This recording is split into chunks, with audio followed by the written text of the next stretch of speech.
Haleluya. Halo Bapak Ibu Saudara-saudari terkasih dalam Tuhan Yesus Kristus. Kiranya damai sejahtera Allah yang melampaui segala akal memelihara hati dan pikiran kita semua dalam Kristus Yesus Tuhan kita. Yohanes pasal 14 ayat 16 sampai 18 saya bacakan. Aku akan minta kepada Bapa dan Ia akan memberikan kepadamu seorang penolong yang lain supaya Ia menyertai kamu selama-lamanya, yaitu Roh kebenaran. Dunia tidak dapat menerima Dia sebab dunia tidak melihat Dia dan tidak mengenal Dia. Tetapi kamu mengenal Dia sebab Ia menyertai kamu dan akan diam di dalam kamu. Aku tidak akan meninggalkan kamu sebagai yatim piatu. Aku datang kembali kepadamu. Yohanes pasal 16 ayat 13 sampai 15 saya bacakan. Tetapi apabila Ia datang, yaitu Roh kebenaran, Ia akan memimpin kamu ke dalam seluruh kebenaran, sebab Ia tidak akan berkata-kata dari dirinya sendiri, tetapi segala sesuatu yang didengarnya, itulah yang akan dikatakannya. Dan Ia akan memberitakan kepadamu hal-hal yang akan datang. Ia akan memuliakan aku, sebab Ia akan memberitakan kepadamu apa yang diterimanya daripadaku. Segala sesuatu yang Bapa punya adalah aku punya. Sebab itu aku berkata, Ia akan memberitakan kepadamu apa yang diterimanya daripadaku. Bapak, Ibu, Saudara-saudari, kita sudah mengenal perbedaan penggunaan kata ia dan dia di sini. Ia digunakan sebagai rasa hormat kepada Roh Kudus dan dia digunakan sebagai Roh Kudus adalah sahabat. Roh Kudus adalah dekat dengan kita. Dan hari ini kita perhatikan kata-kata ketika Tuhan Yesus katakan Roh Kudus iya, Roh Kudus berfungsi atau tugas Roh Kudus adalah memimpin kamu ke dalam seluruh kebenaran. Tentunya Ia dihormati, Ia memimpin, kita hormati Dia sebagai pemimpin dan kita taati segala apa yang dikatakannya.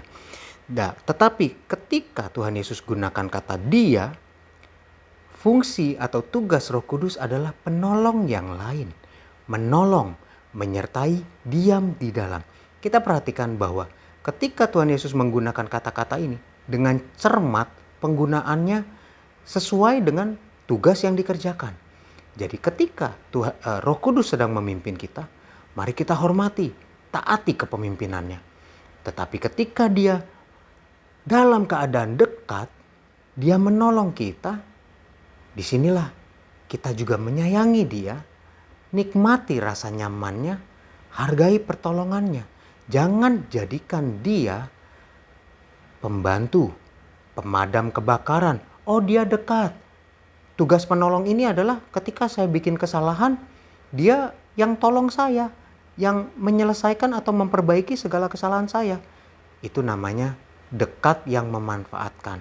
Dan tentunya ini tidak ada rasa hormat terhadap oknum yang sama. Jadi rasa dekat, rasa hormat ini adalah dua hal yang harus melekat ketika kita berurusan dengan Roh Kudus. Tuhan Yesus tolong kita semua. Mari sama-sama kita berdoa. Haleluya. Tuhan Yesus, terima kasih. Kembali Tuhan, Engkau menyatakan bahwa sesuai dengan sikap kami, demikian juga tugas yang Engkau kerjakan. Kami hormat kepadamu sebagai pemimpin, tetapi kami juga menghargai Engkau sebagai penolong. Ketika Engkau yang adalah pemimpin menolong kami, bukan berarti Engkau menolong untuk menyelesaikan atau memperbaiki kesalahan kami sebagai pemadam kebakaran. Tidak, melainkan kami tetap menghormati Engkau sebagai penolong supaya Engkau menolong kami kembali kepadamu, dekat kepadamu Tuhan, menjadi satu denganmu. Terima kasih Tuhan Yesus, terima kasih. Berkati kami semua Tuhan dalam menjalani segala aktivitas kami.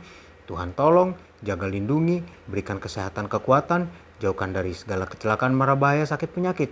Jauhkan dari orang-orang yang ingin berniat jahat, orang-orang yang ingin bermaksud jahat. Terima kasih Tuhan Yesus, terima kasih. Kami serahkan hidup kami kepadamu di dalam nama Tuhan Yesus Kristus. Haleluya, amin. Selamat beraktivitas, Tuhan Yesus memberkati.